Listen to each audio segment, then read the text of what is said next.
We recognize the gentleman from Texas for 5 minutes, Mr. Neugebauer. Thank you, Mr. Chairman. Dr. Glauber, thank you for being here today. I want to go back and make sure, the question was asked you a while ago, and I want to make sure, just for the record, that I understood. When you were asked if there was any benefit, Cool had any benefit to the consumer, I believe your answer was no. Is that correct? Yeah, let me clarify that a little bit, because I think please, let me, if you don't mind, I'll just take a second. Be short. And all I was going to say is that, you know, a lot of consumers will say in surveys where they ask about that, they'll say, yes, they'd like to have the information. They'd like to have more information about products, including origin. The difficulty and what USDA concluded in looking at a lot of the studies is the willingness to pay. Are you willing to pay for that? And there the answer is no, they're very negligible. So the answer is no benefit to the consumer. So then the other part of that, the ethanol, you said was a vibrant industry. Is that right? I'm sorry, vibrant? Uh-huh.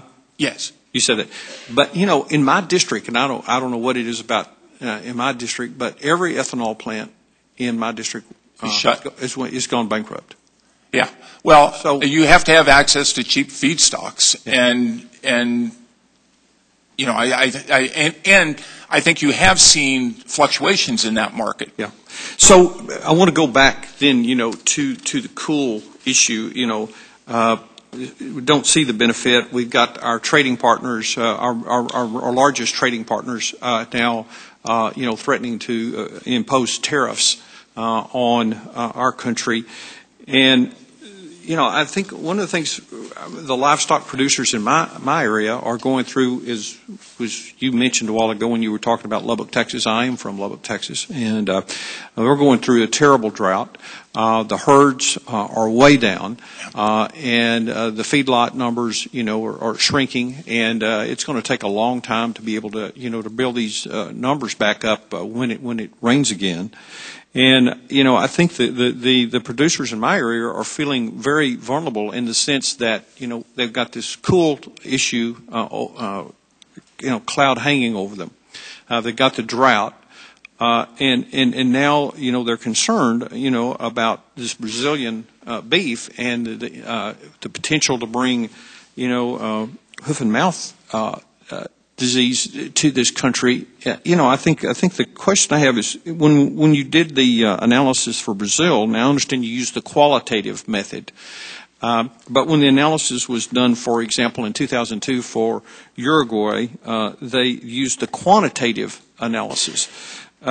Some people speculate that the qualitative analysis is fairly subjective, and that the quantitative analysis is a more thorough. As an important issue as this is, why would we have used a different analysis than we had used previously? Congressman, you raise a good question. I can't answer it. The FSIS did that analysis. I'd be happy to get back with you with a more complete answer on that. Well, I just think that we're at a very sensitive time here with particularly that industry, and that these decisions should not be made lightly. And because I think in many cases, a lot of our cow-calf operations are struggling to stay viable, and obviously that, as you mentioned, moves up the food chain, so to speak, has impact on the processors and the feedlots. And the economic consequences of you know, these sanctions, or if we were to have an outbreak in this country of that, would be astronomical and very detrimental to the industry and, you know, quite honestly to my district. Well, first, and sorry, I misspoke. I said FSIS. Of course, I'm an APHIS, but again, APHIS feels. They feel strong about the fact that they've done a good scientific job that will hold up to scrutiny. Now, again, I think that we've seen a lot of comments. They'll be looking at that. And again, I get back to the fact that just like, you know, we are concerned about certainly bringing in a disease that could potentially be devastating. We also want to make sure that we're not just using a precautionary principle to keep things out, because we want to be held by the same standard elsewhere. And I don't say that to minimize one or the other. I think, but to get back to the fact that I think this has to be based on sound science. Well, I do agree, and I'm pro-trade, but the stakes are very high that if we don't get this right, that there would be consequences here. And I would agree with that. If we're using different methods, I think an explanation of why we use different methods is probably in order.